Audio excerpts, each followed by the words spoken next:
Tem gente hoje escolhendo a igreja pelo cardápio, pelo fundo musical. Isso é critério de escolher prostíbulo. E Deus considera adultério, né? Adultério. Né? Isso não é critério para definir família. Família você não define pelo cardápio nem pelo fundo musical. Você é tão crente que você é paciente, que você diz que é paciente, que você acredita. Mas basta eu discordar de você que você perde a paciência. A forma como nós estamos ocupando os nossos jovens, sobrecarregando a vida deles de atividade, eles provarem para nós que são bons crentes, ocupados com a liturgia, que tem que ser a mais excelente possível para a gente continuar frequentando esse restaurante de comida boa com música ao vivo.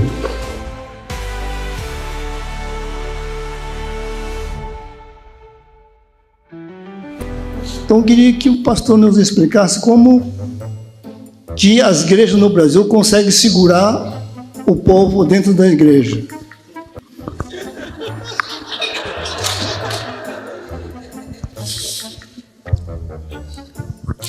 Primeiro, para ajudar na sua pergunta, uma igreja que está conseguindo segurar o povo não é igreja. Porque a igreja não foi feita para segurar o povo, a igreja foi feita para liberar o povo. Quando uma igreja assume o direito de segurar o povo, ela também começa a perder o povo. Se você segura o povo ou está perdendo o povo, você não é igreja. Porque a igreja é o corpo vivo de Cristo. A igreja é formada de dentro para fora e não de fora para dentro. A igreja não são as coisas que nós vamos colando em Jesus. A igreja é aquilo que o próprio Espírito de Deus gera a partir da igreja. Então a igreja é uma pessoa, não é um evento, nem é uma instituição. Qualquer tipo de ansiedade em relação à igreja, vai lá e vê como é que a igreja termina. Eu, quando era menino, meu primeiro negócio foi vender gibi. Eu tinha um sebo de gibi, de história em quadrinhos, coisas assim. Eu sempre gostei de ler muito, então eu tinha coleção de livros, gibi, de história. Mas eu tinha um critério para comprar meus gibi e meus livros. Eu ia lá e olhava o fim. Se eu não gostasse do fim, eu não comprava o livro. Então tem gente que fala assim, eu não vou te contar o fim para não estragar. Eu falo, pelo amor de Deus, você me conta o fim que eu não vou perder meu tempo vendo um trem que o fim não presta. Então a Bíblia é maravilhosa porque você tem o princípio e o fim. Você sabe como é que começa, como é que termina, então fica bom ler o resto, porque aí você já sabe exatamente como é que termina. Então igreja é alguém que você sabe como é que termina. Igreja não é uma coisa que nós estamos fazendo para se tornar o que a gente imagina.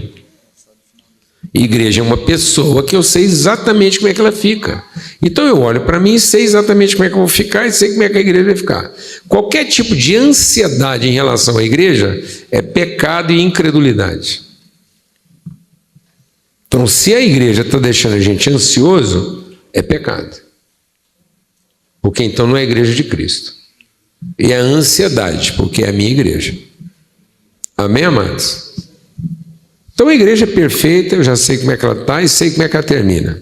Então a igreja é para eu aprender a conhecer Deus e não para eu ter controle de Deus. Amém? Agora, como é que a gente vai ajudar a igreja a ter esse entendimento? Beleza?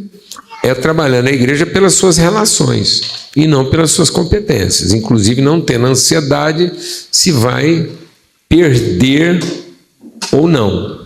Então a igreja ela não tem que desenvolver metodologias de preservação. Ela tem que desenvolver pedagogias de transformação. Então a igreja ela vai sendo transformada no seu entendimento a respeito dela mesma, na medida em que a gente forma a igreja a partir de uma cultura e não a partir de uma estrutura. Então a igreja é o ambiente para eu formar uma cultura de reino, de pertencimento, de família, e não uma estrutura de império, de controle, de pertencimento e de membresia. A membresia da igreja ela é orgânica, ela não é estrutural. Então, a gente não tem uma membresia estrutural institucional. A gente tem uma membresia de pertencimento. Então, como é que eu sei que uma pessoa é membro da igreja? Através de outro membro ao qual ele está ligado. Amém? E não porque ele está frequentando ou deixando de frequentar. Então, o que diz o que o cara é verdadeiramente membro de uma congregação? É porque ele tem uma relação que testemunha isso. Se ele não tiver uma relação, então ele não é membro. Não adianta ele frequentar a reunião. Então, o que diz que eu sou membro de uma igreja? Outro membro. E não a minha presença. Alguém tem que testemunhar a meu respeito. A linguagem que a gente tem aqui, Paulo, é a seguinte, e é uma coisa que eu falo no nosso curso de membresia: se você não fizer um amigo espiritual, você não fica. Você nem é a igreja. Porque então, o que diz que eu sou membro? Outro membro. Porque uma verdade só é estabelecida a partir de outra testemunha. Então não adianta eu falar que é membro, se ninguém consegue dar testemunho da minha membresia. Eu sozinho não digo que eu sou membro. Isso é igual às virtudes. Não adianta você falar que você é paciente. Você pode mentir bem. Você é tão crente que você é paciente, que você diz que é paciente, que você acredita. Mas basta eu discordar de você que você perde a paciência. Então, como é que você vai saber se você é realmente paciente? Vou explicar. Você só é paciente quando alguém que tem tudo para te tirar a paciência, fez de tudo para tirar a sua paciência e não conseguiu. Aí, quando alguém que tem tudo para tirar a sua paciência, depois de ter feito tudo para tirar a sua paciência, não conseguiu, essa pessoa fala: o Paulo Júnior é paciente. Aí você pode acreditar que eu sou. Mas eu mesmo falando, não adianta nada. Então alguém tem que dar testemunho a meu respeito. Se ninguém consegue dar testemunho da sua membresia, não duvide da igreja que acha que você é membro, não é membro. Duvide de você, dizendo que um dia você foi. Amém, irmãos? E isso ajuda a gente a entender, então, a dinâmica. Beleza? Então, nesse sentido, eu passo a ser responsável pelo outro. Então, toda vez que eu prefiro um outro ambiente porque eu não estou sendo servido, é porque, na verdade, eu nunca fui membro. Por que eu mudo de ambiente? Porque eu não fui bem servido. Então, aquilo nunca foi minha família. Foi meu restaurante de música ao vivo.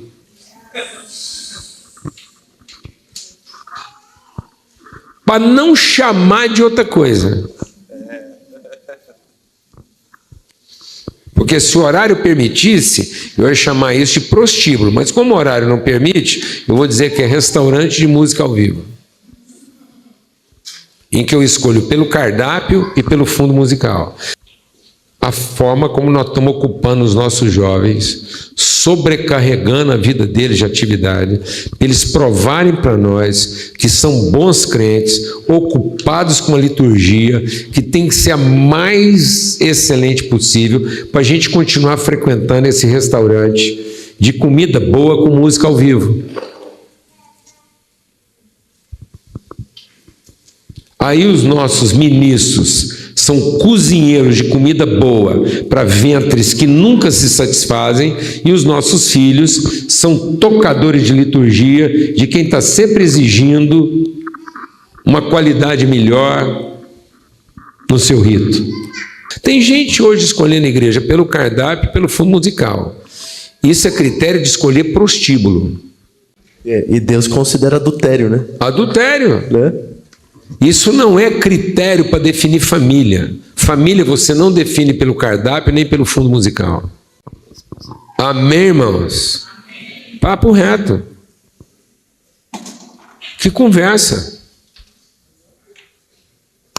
Nós estamos criando um evangelho para nós. Para depois obrigar as pessoas a se submeter a isso. Negativo. Então, se a coisa não está boa e eu me isento, eu estou buscando o interesse de quem? Meu, família não é assim. A coisa não está boa, eu assumo a responsabilidade. Por isso que é melhor serem dois, porque quando um cai, o outro ajuda a levantar. De quem que é a responsabilidade? De alguém nunca cair, ou daquele que não cair junto para ajudar o outro a levantar? Então não tem que reclamar quem caiu. Ué. Se alguém caiu, é porque eu fiquei em pé para o quê? Para levantar ele. Ué. Ponto final. Ué. Agora o outro cai e eu caio junto, reclamando porque ele caiu? Eu sou pior do que ele. Ué.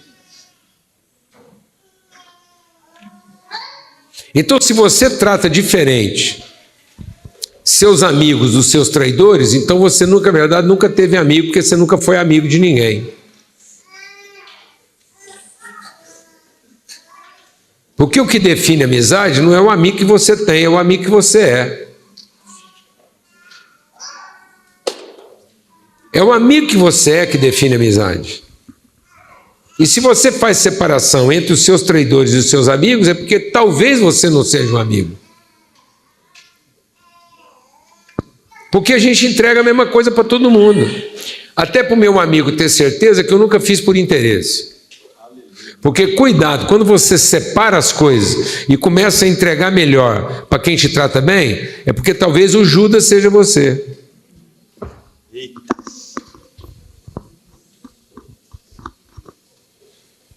Porque quem não é Judas entrega igual para todo mundo.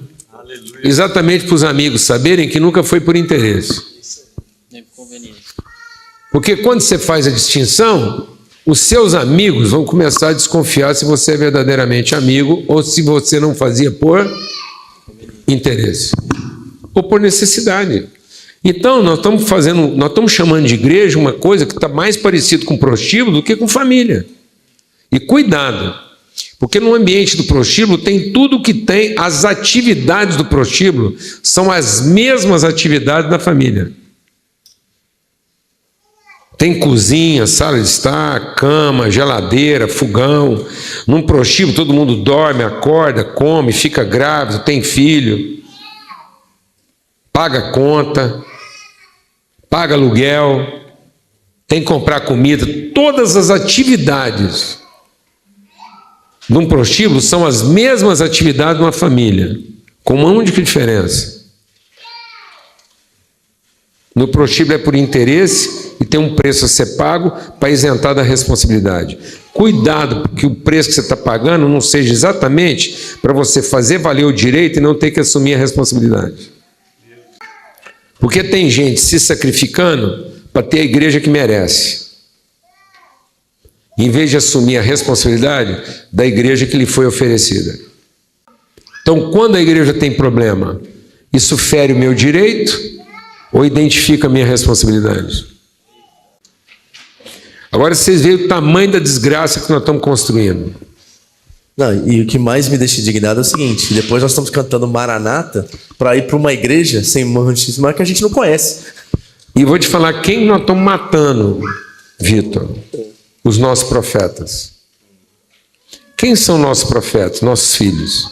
Gabriel. Todo filho de um cristão é profeta. Não é talvez seja, que bom que fosse, quem sabe será. É. Não perca tempo pedindo para Deus abençoar seus filhos. Porque se eles são seus filhos, não tem esperança para eles. Porque da carne nada se aproveita. Mas se você recebeu em casa um filho da promessa, então ele é um filho de Deus, profeta, entrega a sua responsabilidade. E não perca tempo pedindo que Deus o abençoe, porque todo filho de Deus nascido em casa vem abençoado de fábrica. Amém. Não perca tempo pedindo que Deus abençoe o Gabriel. Porque se estiver pedindo que Deus o abençoe, é porque ele é seu filho, não tem bênção que dê jeito nele. Mas se ele é um filho de Deus, nascido na sua casa por promessa, ele é um profeta. E ele veio para a salvação do mundo a exemplo de Cristo. Então você não peça para Deus abençoar ele, você peça para Deus iluminar os seus olhos a respeito das bênçãos que ele já carrega, para você ser o amém na vida do Gabriel, para que ele possa cumprir o seu propósito com ousadia. Amém? E a gente atrapalhar ele o mínimo possível. Eu sempre E como falo, profeta, nós não vamos ocupar o Gabriel, nós não vamos ocupar nossos filhos fazendo culto bom para crente mal resolvido. Vou falar devagar. Nós estamos matando os nossos profetas, ocupando o tempo deles para fazer culto para gente mal resolvida, sendo que a gente tinha que simplificar nossa liturgia ao máximo para que eles pudessem se ocupar da sua verdadeira vocação, sendo profeta onde eles foram chamados para ser, e não para serem serviçais da nossa liturgia. A sociedade está sofrendo a falta dos profetas, porque eles estão ocupados produzindo liturgia de qualidade para quem não precisava disso. Alguém aqui está entendendo o que eu estou falando? É brincadeira. Não é não, músico? Fala a verdade. Meu Deus do céu! Tudo isso para a gente ter a igreja que merece? E aí do dia que ela não funcionar bem? Aí do dia que um jovem desse atravessar na liturgia? Ou o cozinheiro errar na receita? Coisa doida. Então vou te fazer uma pergunta. Você vai na padaria por causa do padeiro ou por causa do pão? Então você não é amigo do padeiro. Você é amigo do seu ventre. E o padeiro é a sua conveniência. Sabe que dia que esse padeiro vai acreditar no nosso evangelho? Nunca. Porque ele sabe que nós estamos lá por causa do pão. Nunca foi por causa dele.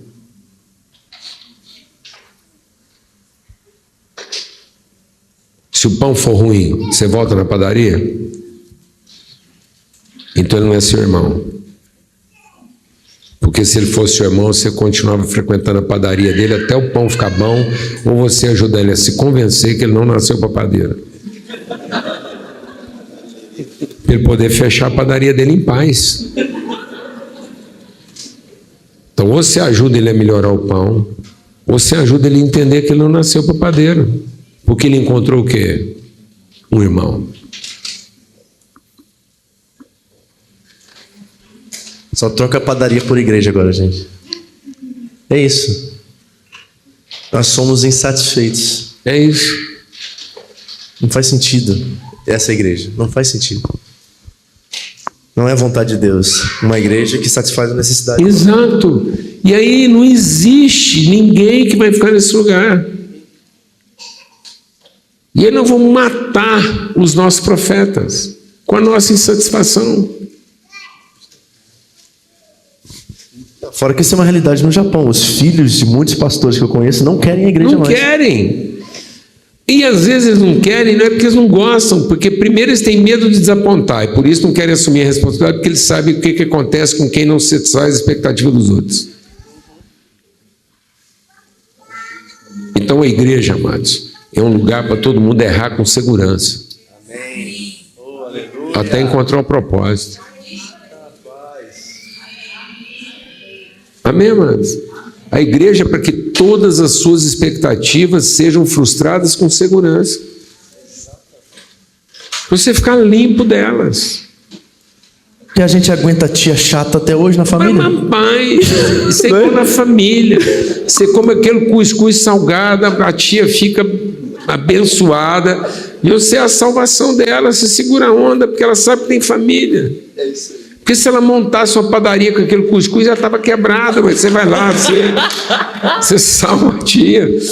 Então a igreja, mano, é para a gente ser desapontado com segurança. Amém? Ser frustrado com perseverança, se ele encontrou fé, ânimo, ajuda um ao outro, encoraja, um entrega, até a pessoa encontrar o verdadeiro propósito da vida dela. Isso aqui não é uma reunião de prestador de serviço. Isso aqui é um encontro da família. Família. Onde a gente não tem proteção. Igreja é um lugar que você não tem proteção, você tem segurança. Glória a Deus, amado. Para você enfrentar todos os seus problemas com segurança. O povo está procurando proteção e Deus... O que o diabo falou para Jesus lá? Por que você não usa a sua espiritualidade para pedir o quê? Proteção. Não. Não existe proteção. Não existe cinto de proteção. Existe cinto de quê? Segurança. Não existe capacete de proteção, existe capacete de segurança.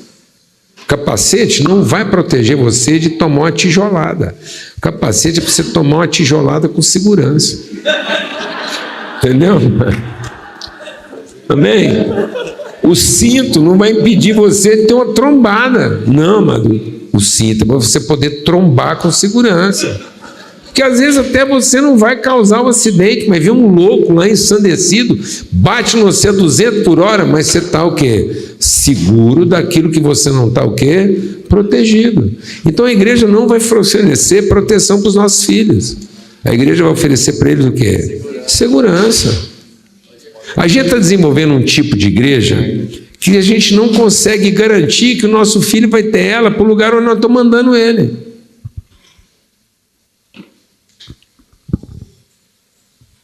Amém. Então nós estamos viciando os nossos filhos em igreja que funciona. E se ele prosperar, muitas vezes ele vai morar num lugar onde com certeza ele vai achar uma igreja que não funciona. Porque quanto mais as pessoas prosperam, mais difícil é colocá-las no reino de Deus. Então você quer ter certeza que você vai garantir... Quem quer ter certeza aqui que seu filho vai morar num lugar onde a igreja funciona? Eu vou te explicar. Então ensina ele a ser pobre. Porque no meio dos pobres a igreja funciona. Porque no meio dos pobres o cara canta qualquer coisa lá e está todo mundo satisfeito e agradecido. Agora você está trabalhando igual uma mula lascada para o seu filho o quê?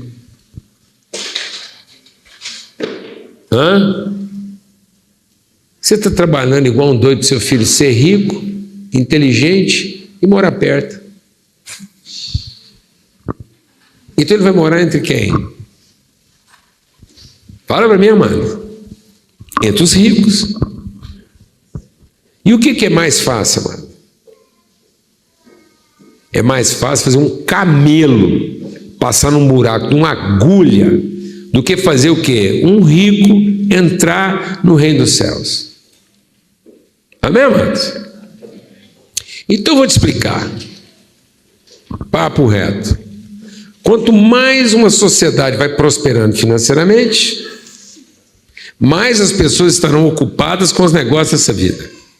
Então, para ter a igreja que a gente idealizou, onde tudo funciona do jeito que a gente gosta, entre as pessoas que estão ocupadas com os negócios dessa vida porque elas prosperaram, essa igreja só vai funcionar à custa de prestadores de serviço.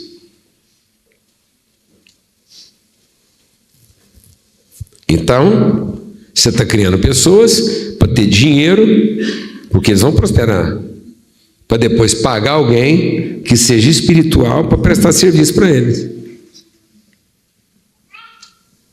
Então fala para mim se ele vai conseguir repetir no lugar para onde ele vai o tipo de igreja que nós estamos praticando agora, enquanto a gente não é tão rico quanto gostaria.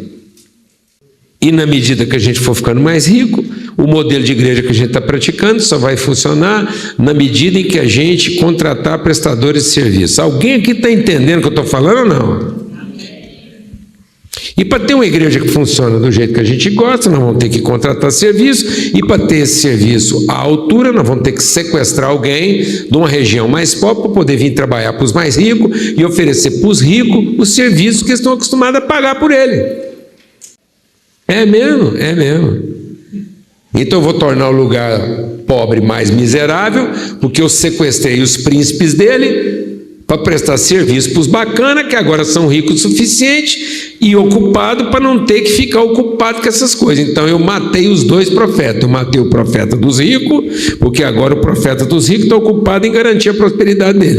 E eu matei o profeta dos pobres, porque eu sequestrei o profeta dos pobres para trabalhar para os ricos.